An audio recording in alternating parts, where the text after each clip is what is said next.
पूरे IBC chapter, section नहीं बता सकता, कंफ्यूज हो जाओगे। फाइनल का चैप्टर है फुल फ्लैट। ओके, IB ने बोला किसको, क्रेडिटर्स को, रिफाइन करके निकालिए अमाउंट 100 करोड़।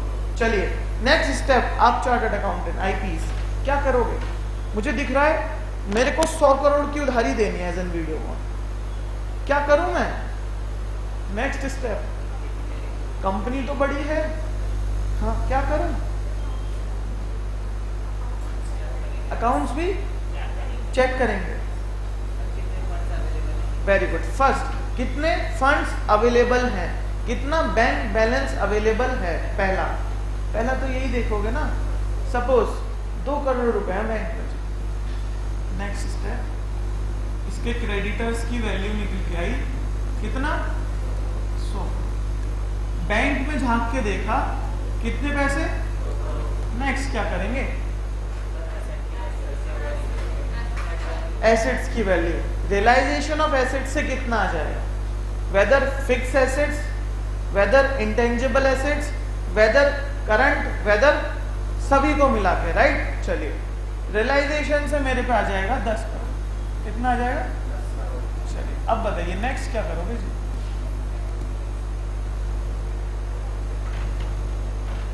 नेक्स्ट क्या करोगे? अरे बिजनेस माइंड लगाओ, इसमें क्या सोचना। टाटा स्टील क्या उसको पैसे दे देंगे? अरे अभी मैं काम क्या कर रहा हूं, मैं आया तो उसके लिए हूं, बट काम मैं सबके लिए करूंगा। मुझे अपॉइंट किसने करा? टाटा स्टील ने, बट काम मैं सबके लिए करूंगा। टाटा का तो 25 करोड़ है ना, मैं 75 करोड़ वालों के लिए काम ना करूं क्या? करूंगा। मैं अभी काम क्या कर रहा हूं, मैं देख रहा हूं 100 करोड़ के लिए मेरे पे कितना अवेलेबल है। अच्छा और क्या करूं? सब आ गया। रियलाइजेशन ऑफ एसेट्स में आपके शेयर्स भी रियलाइज हो गए। कंपनी के पास 2 करोड़ रुपए कैश था, वो निकाल के रख लिया अपने पास। कंपनी के पास केवल 10 करोड़ की एसेट्स थी, वो निकाल के रख ली अपने पास। अच्छा अब कितना पैसा बच रहा है? अगर ये डिस्ट्रीब्यूट भी करने चला जाऊं, कितना पैसा बचेगा? 88। अच्छा कैसे करूं? क्या वीडियोकॉन का बिजनेस बंद हो गया? अरे बिजनेस पर्सन, क्या वीडियोकॉन का बिजनेस बंद हो गया क्या? सरकार ने ये बोला है क्या IPC में कि वीडियोकॉन अपना बिजनेस बंद कर देगी? IP के अपॉइंट होते करेगी या नहीं? नहीं तो स्टॉक भी तो होगा। अरे उसको बेच के, या मेरे पे कितने ऑर्डर्स रखे हैं, ऑर्डर्स होते हैं ना, हाँ मेरे पे 1000 TVs के ऑर्डर्स रखे हैं, 10,000 वॉशिंग मशीन के ऑर्डर रखे हैं, मैं इन्हें बेच के कितना प्रॉफिट कमा सकता हूँ? जो प्रॉफिट कमाऊंगा इनको पे कर दूंगा। सही बोल रहे हैं? मेरे पे स्टॉक कितना रखा है, उसको बेच के कितना प्रॉफिट होगा, इनको पे कर दूंगा। चलिए ये सोच के, फ्यूचर का सोच के, उसको लगा फ्यूचर इनफ्लो, मतलब फ्यूचर में प्रॉफिट हो सकता है 500 करोड़। आज उसकी प्रेजेंट वैल्यू निकली 500 करोड़ फ्यूचर का प्रॉफिट। बताइए क्या किया जाए? बोलिए फ्यूचर का profit. What do mean of future का profit? What do mean of future का प्रॉफिट? हाँ और निकलता कैसे है? निकालना सीखोगे AFM में, आपका फाइनल में है AFM, बट अभी बता देते हैं निकलता कैसे है। अरे फ्यूचर का प्रॉफिट, फ्यूचर में profit, right, estimated sales amount based on current orders, right, और previous trends. What do mean of previous trends? किसने चलता आ रहा है, मेरे पे करंट ऑर्डर कितने हैं, उन सब के बेसिस पे एक सेल्स डेटा, राइट। उस सेल को पूरे करने के लिए एक्सपेंस डेटा होगा नहीं। अरे एम्प्लॉय को थोड़ी ना भगाया, डायरेक्टर को तो भगाया। जो प्रोजेक्ट मैनेजर होगा उससे पूछूंगा ना, बेटा बता 10,000 टीवी बनाने के लिए कितना खर्चा लगेगा, बताएगा ना। अच्छा मेरे पे रिवेन्यू मैंने निकाल लिया, खर्चा आपसे पूछ लिया, क्या आ गया? प्रॉफिट। अच्छा, ये प्रॉफिट कब आने वाला है? फ्यूचर में। अच्छा, इसकी वैल्यू आज कैसे 500 करोड़ निकली? ये तो फ्यूचर में आएगा ना। तो एक तो टाइम वैल्यू ऑफ मनी भी चैप्टर है ना। तो एक फॉर्मूला है A/I, फाइनल का FM SFM होता था हमारे जमाने में, आपके लिए AFM है। A divided by A stands for future profit, future profit. I stands for opportunity cost, right? Opportunity cost is equal to present value of expected future profit। Formula पूरा नहीं सिखाऊंगा, वहीं सीखना, बहुत कुछ है इस फॉर्मूले में। लगी रहा हुआ A और I है, और A और I के पीछे बहुत बड़ी मैथ है, ठीक। अच्छा, कितना आया? 500 करोड़। अब क्या किया जाए? कंपनी में जान तो है बट अभी नहीं है। अभी कितनी जान है कंपनी में? अगर मैं इसे ही देखूं फंड को, तो कंपनी आज ही बंद करनी पड़ जाएगी। अरे सही बात है ना। तो क्या करेगा? IP एक कमेटी बनाएगा जिसका नाम है कमेटी ऑफ क्रेडिटर्स, COC बोलते हैं IPC एक्ट में, sorry COC, committee of creditors. चलिए, ये कमेटी ऑफ क्रेडिटर्स को बोलेगा भाई ये 7 दिन में मीटिंग करनी होती है। तो मतलब ये सारी कैलकुलेशन कितने दिन में करनी होती है? आप लोगों को 7 दिन में। COC की मीटिंग बुलाएगा और क्या बोलेगा? भैया 12 करोड़ हैं, 100 करोड़ देने हैं आप लोगों को, 500 करोड़ आ जाएंगे। इसकी प्रोजेक्ट रिपोर्ट ये रखी हर किसी के टेबल पे। बताओ रुकना है या खत्म करना है कंपनी को? अगर खत्म करना है तो पूरे नहीं मिलेंगे पैसे, इन रेशियो ऑफ 12 करोड़ मिलेंगे बस। समझ में आ रही है? अगर पूरे चाहिए तो रुकना पड़ेगा। कितना जी? 5 साल। कितना? तो ये डिसाइड कौन करेगा रुकना है चलना है? CO। तो पावर किसे दे दी अल्टीमेटली IPC एक्ट में? COC को। किसकी पावर दे दी? कंपनी चलाने की। किसके पास थी? डायरेक्टर, जो गड़बड़ी कर रहे थे ना, हाँ, उन्हें भगाओ, आप बन जाओ मालिक क्रेडिटर। चलिए, तो इसका मतलब विजय माल्या की कंपनी पे SBI बैंक नहीं बन सकता COC? क्वेश्चन है। विजय माल्या की कंपनी किंगफिशर, राइट? क्या किंगफिशर की कंपनी पे SBI बैंक COC नहीं बन सकता? बन सकता है या नहीं? अरे क्वेश्चन आना चाहिए दिमाग में। बन सकता है या नहीं? बैंक्स को एक्सक्लूड कर दिया कि आप COC में आके नहीं बैठो। इसमें कौन बैठेंगे? Operational creditors. What do you mean of operational creditors? जो केवल माल खरीदते बेचते, ठीक। Financial creditor are not part, but इसमें बैठेंगे नहीं, इसका मतलब ये नहीं कि उनका क्लेम नहीं मिलेगा, उनका क्लेम प्रॉपर मिलेगा, ठीक है। चलिए, ये था आपका चैप्टर IBC। थोड़ा समझ में आया? बहुत बड़ा चैप्टर है, बहुत ज्यादा बड़ा, ठीक। फाइनल में पढ़ना। अभी अपने कंसेप्ट पे वापस आ जाते हैं। हम चले थे, चलिए हम यहाँ पे थे मिनिस्ट्री में। एक वर्ड आया था insolvency and bankruptcy code, IBBI को भी कौन देखेगा? Ministry of corporate affairs. Finance तो हो चुका, ministry of corporate affairs.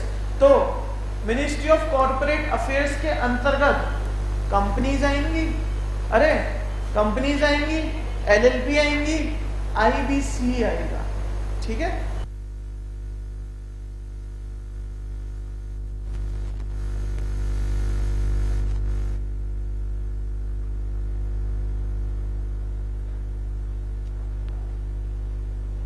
Ministry of corporate affairs के बारे में बात कर रहे हैं। मिनिस्ट्री ऑफ कॉर्पोरेट अफेयर्स में हमने बात करी, फर्स्ट कंपनीज के मैटर होंगे, LLP के होंगे, IBC के मैटर होंगे, ठीक। पढ़ते हैं मिनिस्ट्री ऑफ कॉर्पोरेट अफेयर्स। हमने क्या क्या पढ़ रखा है, इसमें क्या क्या दे रखा है, पढ़ते हैं। Page number 1.8, ministry of corporate affairs या MCA। MCA is an Indian government ministry, okay, primarily concerned with Administration of Companies Act 2013, the Companies Act 1956, the Limited Liability Partnership Act 2008 and Insolvency Bankruptcy Code 2016. Okay, इसके concern क्या क्या है बेटा? Companies act 13, companies act 56 and LLP act 2008 और IBC 2016. अच्छा, MOF के concern क्या क्या है? MF मिनिस्ट्री ऑफ फाइनेंस, हाँ थे ना वहाँ पे कंसर्न, टैक्सेशन, फाइनेंशियल लेजिस्लेशन, हाँ, कैपिटल मार्केट, ये सब किसके कंसर्न है? MOF के. अच्छा, MCA के क्या है? दो companies act 13, companies act 56, LLP act 2008, IBC 2016. Next, responsible mainly for regulation of Indian enterprises in industrial and service sector. Okay, the ministry is most run by civil servant of the ICLS cadets. These officers are elected through civil services examination conducted by UPSC या Union Public Service Commission. Okay, the highest post क्या है? Director general of corporate affair, जिसे DGCOA कहते हैं, is fix eight apex scale of ICLS. ठीक है जी. तो आपको पहले क्या कंसर्न बताने, रेस्पॉन्सिबिलिटी बतानी है, फिर इसका एग्जाम कौन कंडक्ट कराता है, इसकी हाईएस्ट पोस्ट क्या है. लिख लो ये पॉइंट, ये देख के आने, यही कीवर्ड्स हैं. First concern, second responsibility, third इसको एग्जाम को कौन कराता है, UPSC, इसकी हाईएस्ट पोस्ट क्या है. ये चार चीज आपको देके आने किसमें, MCA में. ओके, समझ गए. नेक्स्ट पढ़ेंगे IBBI, insolvency bankruptcy board of India. हम बताएंगे 1.10 पे आएंगे. IBBI, insolvency and bankruptcy board of India. दिख रहा है?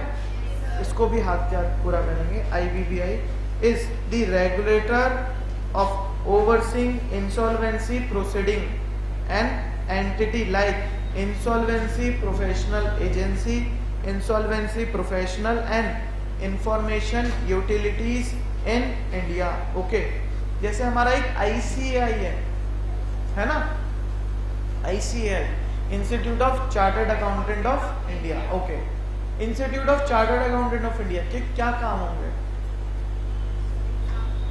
एग्जाम कंडक्ट कराना. ओके, और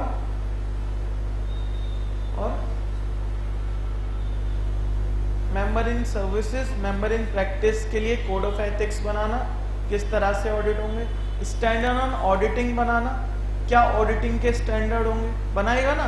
कौन बनाएगा?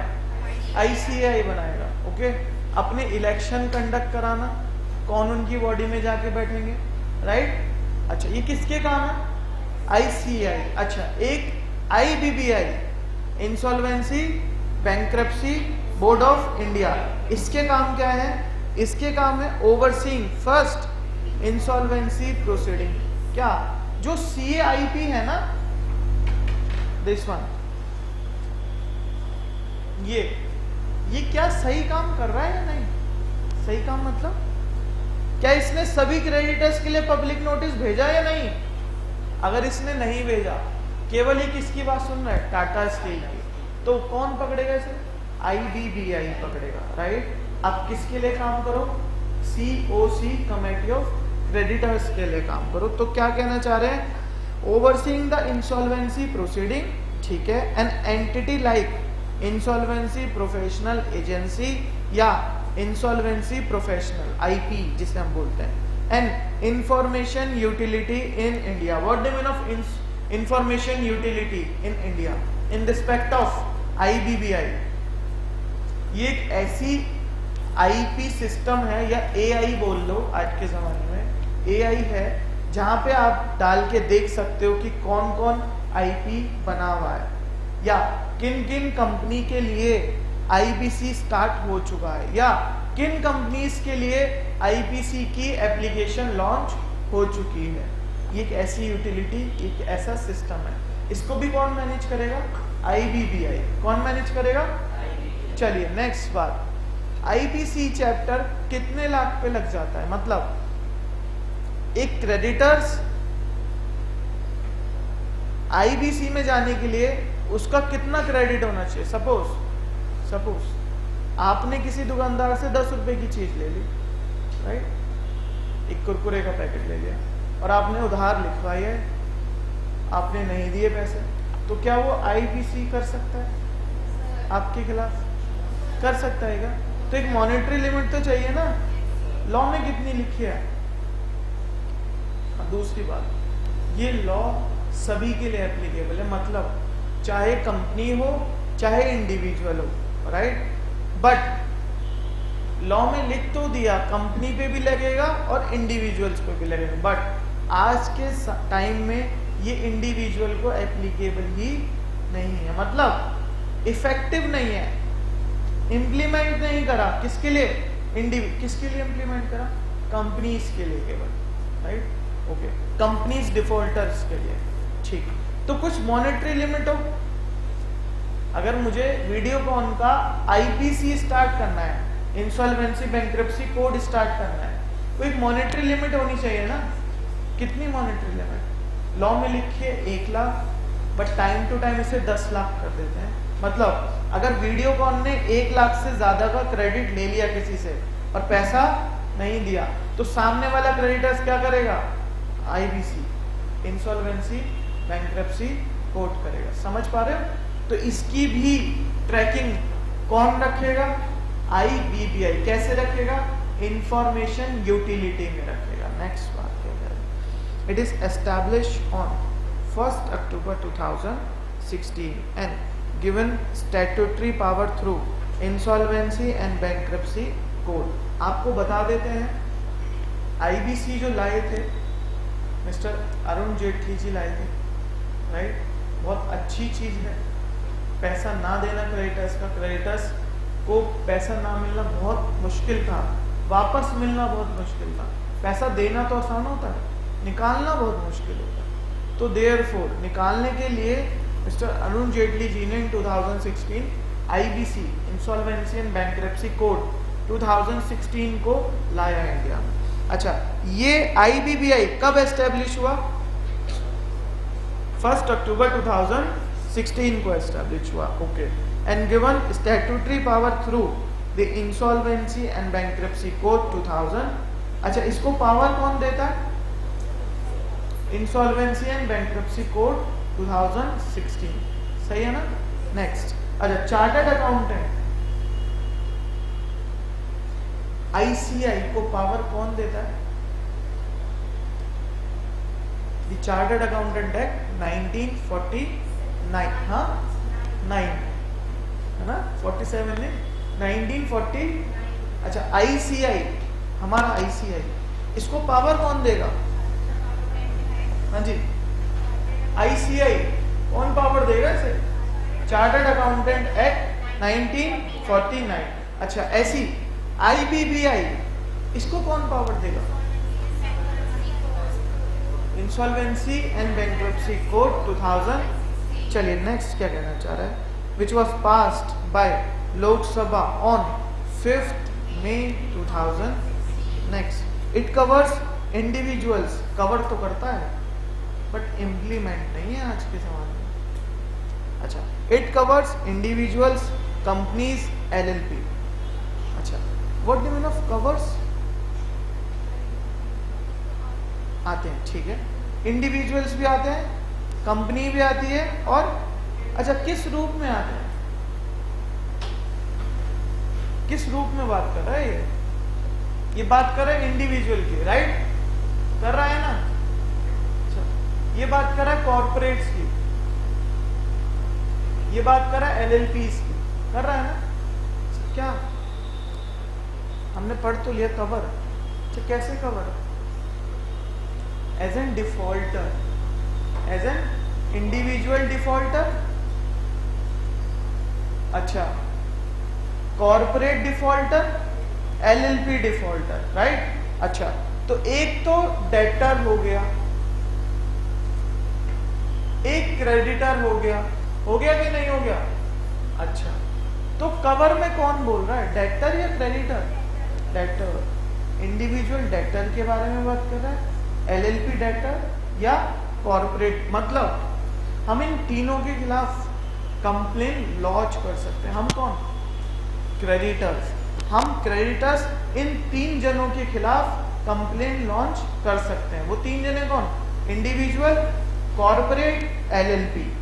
अगर ये तीन लोग डिफॉल्ट कर रहे हैं डेटर बनके, तो हम इन तीनों के खिलाफ कंप्लेन लॉन्च कर सकते हैं। तो कवर मतलब दिस, कंप्लेन लॉन्च के लिए। Next, partnership and partnership firm is also cover. This new code will speed up the resolution process, okay, for stressed assets in the country. Okay, stressed assets, first word है, this new code will speed up the resolution process। चलिए, क्या winding up के provision companies act में नहीं है? दोबारा से, companies act 2013 हमने कितना सा पढ़ा है? इतू सा, राइट। अच्छा, तो क्या कंपनी को वाइंडिंग अप करने के प्रोविजन कंपनी एक्ट में नहीं होंगे? जो ये आईबीसी को लाना पड़ा आपको? क्वेश्चन है दोबारा से, कंपनी को बनाना है, कैसे बनाएंगे? एक कंपनी को इनकॉर्पोरेशन करना है सेक्शन 7 के अकॉर्डिंग। कौन से एक्ट का? कंपनीज एक्ट का। कंपनी को खत्म करना है, वाइंडिंग अप करना है, किसके अकॉर्डिंग करोगे? तो यहाँ भी तो खत्म ही कर रहे हो ना। अब किससे पूछ के खत्म कर रहे हो? क्रेडिटर से। या किससे पूछ के कंटिन्यू कर रहे हो? हाँ, मगर कंपनीज एक्ट में कंटिन्यू के प्रोविजन नहीं है। किसके प्रोविजन है? वाइंडिंग अप के। किसके प्रोविजन है? हाँ, तो यहाँ दो प्रोविजन है। फर्स्ट कि कंटिन्यू करना है या वाइंडिंग अप करना है, राइट। अच्छा, वाइंडिंग अप करना है तो कंपनीज एक्ट के अकॉर्डिंग करना है या आईबीसी के अकॉर्डिंग करना है? जब से इंसॉल्वेंसी एंड बैंक्रप्सी कोड 2016 आया है, कंपनी के वाइंडिंग अप के प्रोविजन एप्लीकेबल नहीं है। किसके प्रोविजन एप्लीकेबल है? आईबीसी के प्रोविजन एप्लीकेबल है अगर कंपनी का क्या करना है?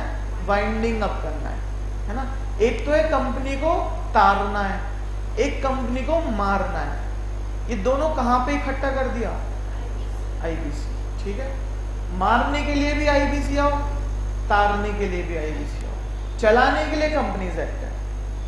अच्छा, तो कंपनीज एक्ट में वाइंडिंग अप के प्रोविजन नहीं है? है। हमने बोला था एग्जिस्टिंग लॉ अभी भी एग्जिस्ट करेगा ना। बट ये किस में आ जाएगा? कोड में आ जाएगा। किस में? कोड में, ठीक है। तो वाइंडिंग अप के प्रोविजन कहां से उठाए होंगे? कंपनीज एक्ट से। बट कंपनीज एक्ट अब भी लागू है, उसमें वाइंडिंग अप के प्रोविजन अब भी हैं, राइट। जब ये कोड बना है, जैसे जीएसटी, वीएटी, वैट अब भी है? नहीं है, नहीं है। तो वैट को काटा है ना, खत्म करा है ना पूरी तरीके से। अच्छा, तो क्या कोड में ऐसे लॉ होते हैं जो एग्जिस्ट करते हैं अभी भी? यस, एग्जिस्ट करते हैं अभी भी। चलिए, तो बात ये है सिंपली, कवर में कौन कौन आएगा? Individual, company, LLP, partnership. Next क्या कह रहा है? This new code will speed up the resolution process. Resolution process मतलब तारने का। किसका? मारने का नहीं, वाइंडिंग अप नहीं कह रहा, तारने का। लिखेंगे कंपनी को तारने का प्रोसेस। भी कहां पे लिखा होगा? कहां पे लिख? आईबीसी में। तो क्या कह रहे हैं? The IBC will speed up the resolution process of stressed assets in the country. चलिए, नेक्स्ट क्या बात करें? It attempt to simplify the process of insolvency and bankruptcy proceeding.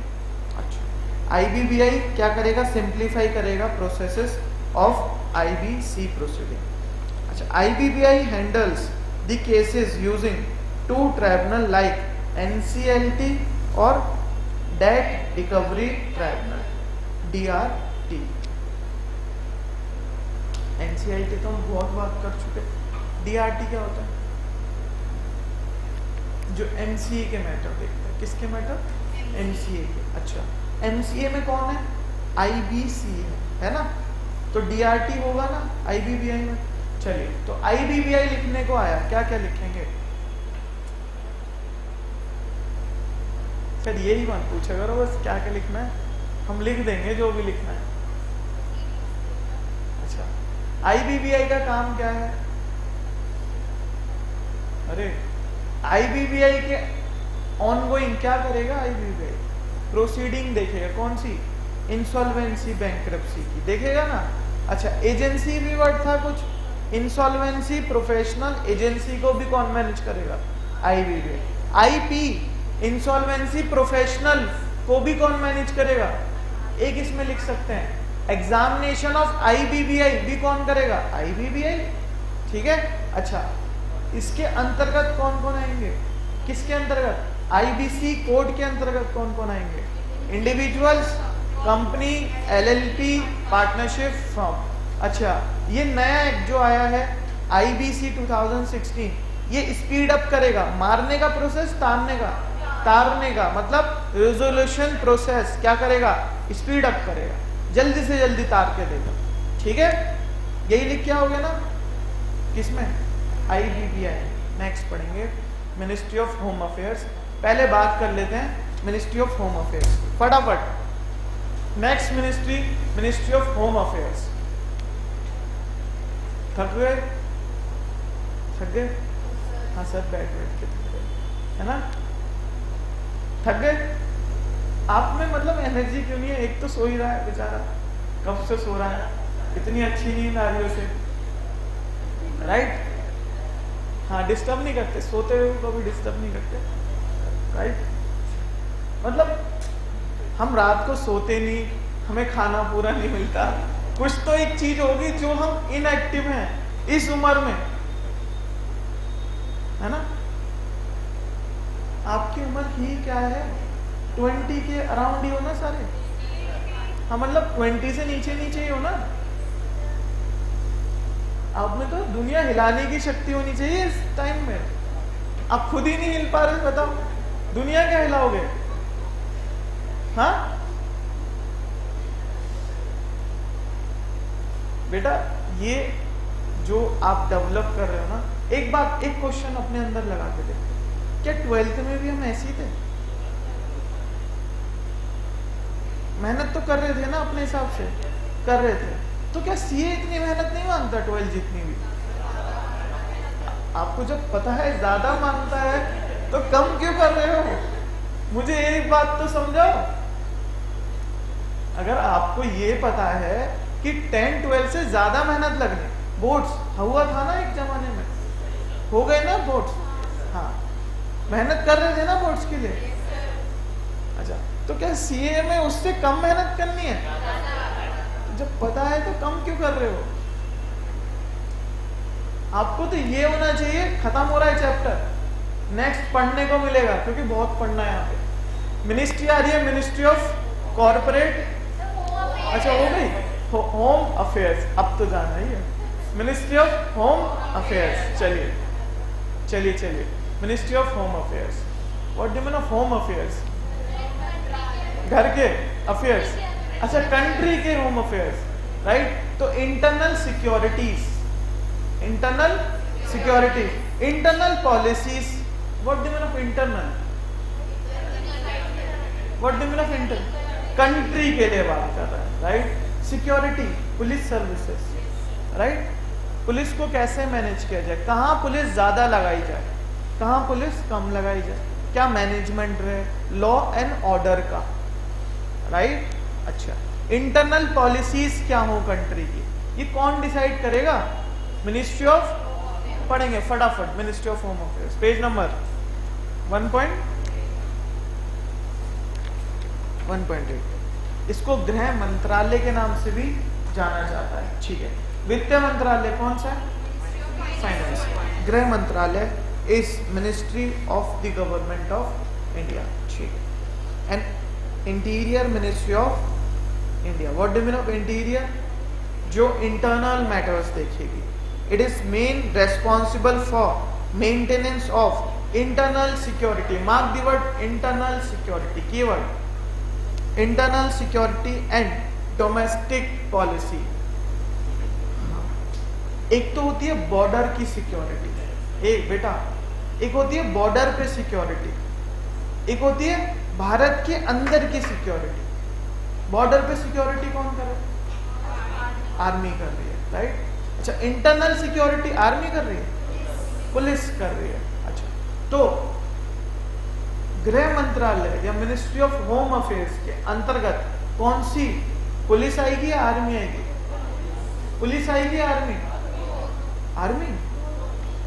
मैं बात कर रहा हूं ministry of home affairs, right. उसके अंतर्गत पुलिस आएगी या आर्मी? उनको किसको मैनेज करना है, पुलिस को या आर्मी को? पुलिस को। आर्मी को कौन मैनेज करेगा?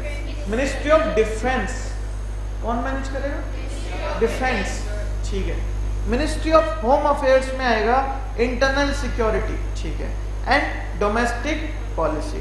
The home ministry is headed by union minister of home affairs. कौन है? लिखेंगे मिस्टर अमित शाह, लिख के भी आएंगे। Current home minister is Amit Shah.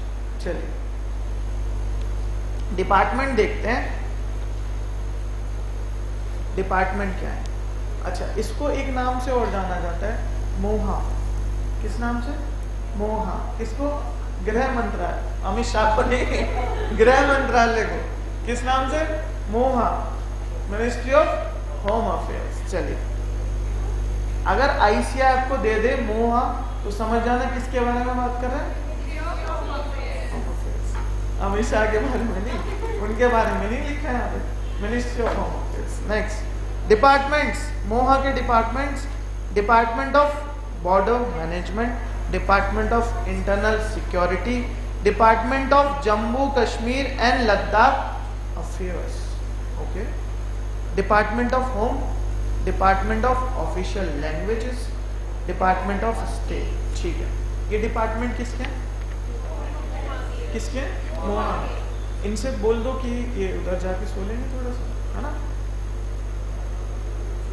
अब प्लीज बेड लगाए हुए उधर जाके सो लो, राइट, एसी भी चल रहा है उधर proper. Next, languages department, department of official languages. First, central translation bureau. Next, central Hindi training institute, directorate of census operations. आप एक काम करो, इनका नाम क्या है? नाम क्या है? हाँ, सुजल। पढ़ना तो है नहीं, तो आप रिफंड जो ले लो, फालतू में क्लास को भी आप डिस्टर्ब करो, मेरे को भी और अपने आप को भी, ठीक, कोई फायदा नहीं, है ना। एक टीचर का कभी भी गुस्सा नहीं देखना चाहिए, ठीक, बहुत गंदा होता है। नेक्स्ट, अच्छा, ऑफिशियल लैंग्वेजेस के डिपार्टमेंट, इसमें आएगा central translation bureau, central Hindi institute, directorate of census operation. अच्छा, सेंट्रल ट्रांसलेशन ब्यूरो मतलब ये पूरा भारत विविधताओं का देश, राइट। हर, हाँ, इस देश में बहुत सारी लैंग्वेजेस बोली जाती है, ठीक। तो सपोज मेरे को एक लेटर रिसीव हुआ मलयालम, कोई दिक्कत? मैं गृह मंत्रालय में बैठा हूँ मोहा में, क्या करूं? अच्छा, हो नहीं सकता क्या मलयालम में मेरे को लेटर? हो सकता है, क्या करूं? मुझे तो नहीं आती मलयालम, किसको दूं? ब्यूरो को दूं, सेंट्रल ट्रांसलेशन ब्यूरो। क्या करके देगा? या तो भाई हिंदी में लिख दे इसे या इंग्लिश में लिख दे, ठीक है। Next, central Hindi training institute मतलब जहाँ पे हिंदी सिखाई जाती है ना। नेक्स्ट, अच्छा, हिंदी क्यों सिखाई जाती है? सपोज मैंने मोहा के लिए भर्ती निकाली थी और उसमें से काफी साउथ के बच्चे आ रहे हैं हमारे पास। अब मोहा में हिंदी की जरूरत पड़ेगी ना, तो उनको ट्रेनिंग तो देनी पड़ेगी ना हिंदी की। जिसे आती है बेस्ट, जिसे नहीं आती वो ट्रेनिंग ले लो। कौन से डिपार्टमेंट से? सेंट्रल इंस्टीट्यूट, ठीक है। डायरेक्टरेट ऑफ सेंसस ऑपरेशन, मतलब हिंदुस्तान में कितनी जनसंख्या है ये कौन रखेगा? डायरेक्टरेट ऑफ सेंसस ऑपरेशन किसके अंतर्गत आएंगे? मोहा के अंतर्गत आएंगे। चलिए, ministry of law and justice खत्म करते हैं। सुन रखा है ना ministry of law and justice? चलिए देखते हैं क्या है। Ministry of law and justice आपका LLP एक्ट में भी आया था, अगर आपको याद हो। 5 टाइमलाइन थी वहां पे। सर हमने तो चार्ट भी नहीं बनाया था, है ना? बनाया था। किस किस बच्चे ने चार्ट बनाया था? बनाया था। थी ministry of law and justice. Sir अभी तो याद नहीं है, मगर चार्ट तो बनाया था मैंने। क्या कह रहे हैं? Ministry of law and justice ministry of law and justice in the government of India is a cabinet ministry, deal with management of legal affairs, okay, through legislative activity through Department of Legal Affairs, Administration of Justice in India through Department of Justice. The Department of Legal Affairs is concerned with advising the various ministry of central government, while the Legislative Department is concerned with drafting of principal legislation of the central government. Simple. जिस ministry में law बनाए जाते हैं, क्या बनाए जाते हैं? Law बनाए जाते हैं। वो कौन सी मिनिस्ट्री? मिनिस्ट्री ऑफ जस्टिस, ठीक है। प्लस जिस मिनिस्ट्री में सुप्रीम कोर्ट के डिसीजन इवेल्युएट किए जाते हैं। सुप्रीम कोर्ट के decision is the law of India, right? पढ़ा था ना? सुप्रीम कोर्ट के decision is law of India. तो जिस मिनिस्ट्री में सुप्रीम कोर्ट के डिसीजन इवेल्युएट किए जाते हैं, क्या मतलब कि जो सुप्रीम कोर्ट के डिसीजन आए हैं इसके रिस्पेक्ट में कोई लॉ बनाना चाहिए या नहीं, राइट? ये भी कौन मिनिस्ट्री देखेगी? Ministry of law and justice. चलिए next, ministry of law and justice के department of legal affairs, legislative department of justice. एक एक करके बात करते हैं। डिपार्टमेंट ऑफ लीगल अफेयर्स मतलब करंट में कोई समस्या तो नहीं, कोई अमेंडमेंट तो नहीं लानी, कौन देखेगा? Ministry of law and justice का डिपार्टमेंट ऑफ लीगल अफेयर्स देखेगा। लिखो, कोई करंट अमेंडमेंट तो नहीं आनी, कोई ऐसी स्थिति परिस्थिति सर्कमस्टांसेस इंडिया में तो नहीं हो गई कि हमें कुछ अमेंड करना पड़े किसी लॉ में। चलिए, department of legal affairs.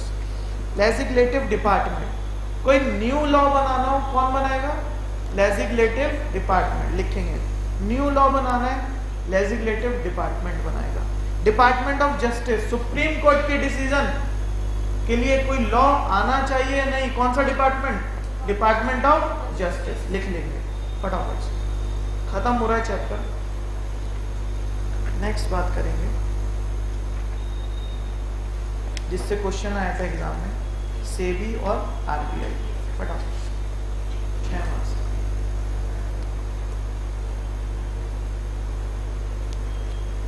SEBI side रखें कॉन्सेप्ट को। तो सेबी वर्ड से हम क्या समझते हैं? फुल फॉर्म तो मत बताना, कुछ और बता सको तो। नहीं, स्टॉक मार्केट को अच्छे से नहीं, 2 वर्ड हैं, मैनेज और रेगुलेट। मैनेज मतलब ऊपर नीचे, कब स्टॉक ऊपर जाएगा कब नीचे जाएगा, ये तो मैनेजमेंट हो गया। Regulate, what do mean of regulate? चलाना या देखना कि सही तरीके से चल रहा है या नहीं, देखना है ना, रेगुलेट करना। ओके, तो ये किसका काम है? अच्छा, स्टॉक मार्केट बोर्ड, करंट में stock market board BSE NSE 2 ही है, Bombay stock exchange, national stock exchange. सही तरीके से चल रहे हैं, कोई मैनिपुलेशन तो नहीं कर रहा, मतलब कोई स्टॉक के प्राइस अपवर्ड पे तो नहीं ले जा रहा, कोई डाउनवर्ड पे तो नहीं ले जा रहा। ये कौन चेक करेगा? सेबी चेक करेगा। फटाफट से देखते हैं सेबी के बारे में क्या लिखा है। SEBI, the Security and Exchange Board of India, talking about, is the regulatory body. Mark the word regulatory body for security and commodity market in India. Security market और commodity market दोनों अलग हैं, right? What do you mean security market? Shares, share market लिखेंगे, share market, security market के ऊपर लिखो share market. अच्छा, what do you mean of commodity market? MCX, अभी लिखो, समझेंगे क्या है MCX. आपने सुना है MCX के बारे में कुछ, है ना? नहीं, MCX नहीं सुना? अच्छा, सपोज जीरा सुना? जीरा सुना? कॉमोडिटी क्या है? Commodity, okay. दाल क्या है? Commodity, okay. आपको कभी पता चलता है कि किसी चीज के प्राइस रैपिडली हाई हो गए? मेरे लिए होता है ना? आप देखते हैं कभी भी किसी चीज के प्राइस रैपिडली एकदम हाई हो जाते हैं, फिर लो हो जाते हैं. सर हम बजट में तो बैठते नहीं घर के. कभी दाल 200 रुपए केजी हो जाती है, फिर 140 भी हो जाती है, फिर 100 भी हो जाती है. हाँ, तो क्यों होती है ऐसे? क्या कारण है ऐसे होने की? नहीं, ये बात तो ठीक है आपकी, बट इंडिया में एक मार्केट है जिसका नाम है कॉमोडिटी मार्केट. उसके अंतर्गत आप कौन? किसान भी हो सकता है, आप भी हो सकते हैं एज एन ट्रेडर. आप माल बेच सकते हो. कैसे? सपोज मुझे लग रहा है 100 केजी वीट आएंगे मेरे. कितने आएंगे? 100 केजी वीट आएंगे. ठीक है, आज वीट का price suppose 25 rupees per KG है. हो सकता है आगे चल के गिर जाए, हो ना? हो सकता है 25 के 28 मिल जाए. तो मैं एक प्राइस फिक्स कर लूंगा. कहां पे जाके? कॉमोडिटी मार्केट में जाके, कि मुझे वीट बेचने हैं. क्या करने हैं? बेचने. कब बेचने हैं जी? 3 महीने बाद. कब बेचने? 3 महीने बाद. अच्छा, वो प्राइस कोट करेंगे. हम लिख सकते हैं 26 रुपए केजी में. कितने रुपए? 26 रुपए केजी. ठीक है, तो 26 रुपए केजी में मेरे वीट बिक जाएंगे 3. अब चाहे वीट का प्राइस 25 हो, 24 हो, 20 हो, कितना भी हो, या 30 भी हो, मुझे कितने आने हैं? ऐसी किसी को वीट खरीदने हैं. तो उसने बिड डाला, मैं खरीद लूंगा 28 रुपए में. कितने में? 2 रुपए का प्रॉफिट. किसे? ब्रोकर को. किसे? ब्रोकर को, राइट? उसने कितने में खरीदा? इसे कहते हैं MCX. क्या कहते हैं? MCX. ठीक है, नेक्स्ट बात करेंगे. तो एक तो शेयर की ट्रेडिंग हो गई, एक कॉमोडिटी की ट्रेडिंग हो गई. इन दोनों को कौन रेगुलेट करेगा? SEBI करेगा. Next point, under the ownership of ministry of finance. किसका बच्चा है? Ministry of finance. कौन? SEBI. ऐसी RBI भी किसका बच्चा निकलेगा? देखेंगे. और within the government of India, it was establish on 12 April 1988 as an executive body and was given the statutory power on 30 January 1992 through